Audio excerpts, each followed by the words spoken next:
بسم اللہ الرحمن الرحیم۔ محترم ناظرین، السلام علیکم۔ ایک دفعہ اللہ تعالی نے حضرت موسیٰ علیہ السلام کو وحی فرمائی کہ اب کی بار جو مجھ سے مناجات کرنے کے لیے آؤ تو اپنے سے کسی کمتر کو اپنے ساتھ میرے پاس لے آنا۔ موسیٰ علیہ السلام نے ادھر ادھر دیکھا، لیکن ان میں یہ جرأت پیدا نہ ہوئی کہ میں کس سے کہوں کہ تم مجھ سے کمتر ہو اور میں تجھ سے بہتر ہوں۔ پھر موسیٰ علیہ السلام نے حیوانات پر نگاہ ڈالی اور چاہا کہ اس ایک بیمار کتے کو اپنے ساتھ لے جاؤں۔ اس کی گردن میں رسی ڈالی اور کچھ دیر کے بعد پشیمان ہوئے اور اس کتے کو بھی رہا کر دیا۔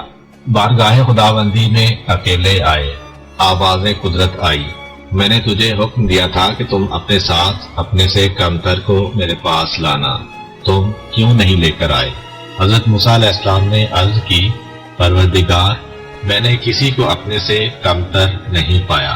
آواز قدرت آئی، مجھے اپنی عزت و جلال کی قسم، اگر تم کسی کو لاتے تو میں اس پست کو بلندی دیتا اور تیرا نام انبیاء کی فہرست سے خارج کر دیتا۔ بنی اسرائیل میں ایک گناہ گار شخص رہتا تھا اور لوگوں کو اس سے سخت نفرت تھی۔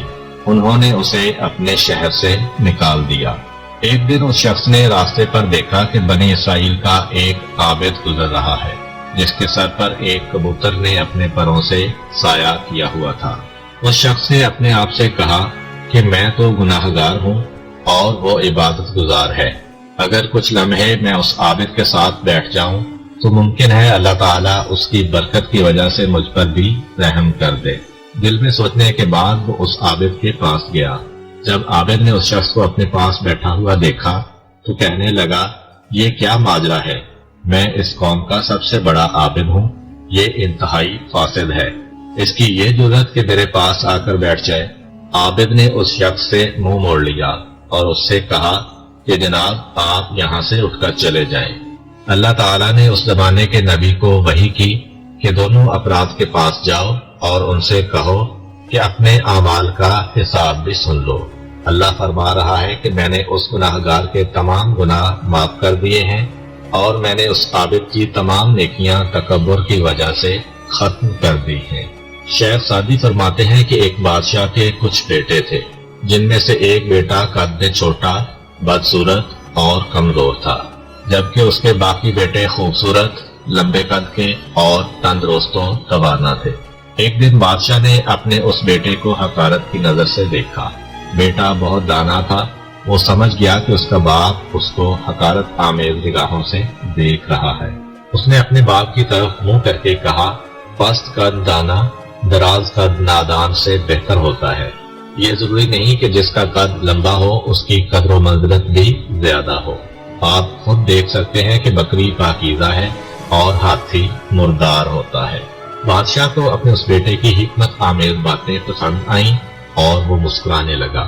وہاں پر جتنے بھی عمائدین مملکت بیٹھے ہوئے تھے وہ بھی خوش ہو کر مسکرانے لگے، لیکن اس کے دوسرے بھائیوں کو یہ بات پسند نہ آئی۔ اتفاق سے انہی دنوں ایک دشمن بادشاہ نے اس بادشاہ پر حملہ کر دیا۔ بادشاہ کے لشکر کی طرف سے جس نے سب سے پہلے مخالف لشکر کے قلب پر حملہ کیا وہ یہی پست قد اور بدصورت لڑکا تھا۔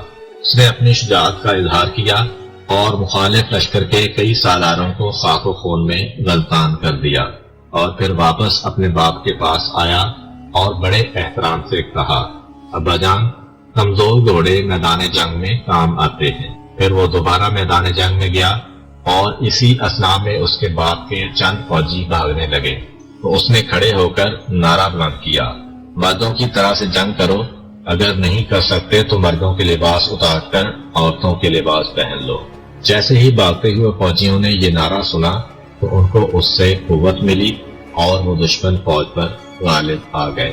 اس فتح کے بعد بادشاہ نے بیٹے کے چہرے کو چوما اور اس کے بعد اسے اپنا ولی عہد مقرر کر دیا۔ اس کے بھائی اس سے حسد کرنے لگے اور ایک دن اس کے بھائیوں نے اس کے کھانے میں زہر ملا دی تاکہ وہ کھا کر مر جائے، لیکن وہ جب زہر ملا رہے تھے تو اس کی ایک بہن دریچے کے ساتھ کھڑی دیکھ رہی تھی۔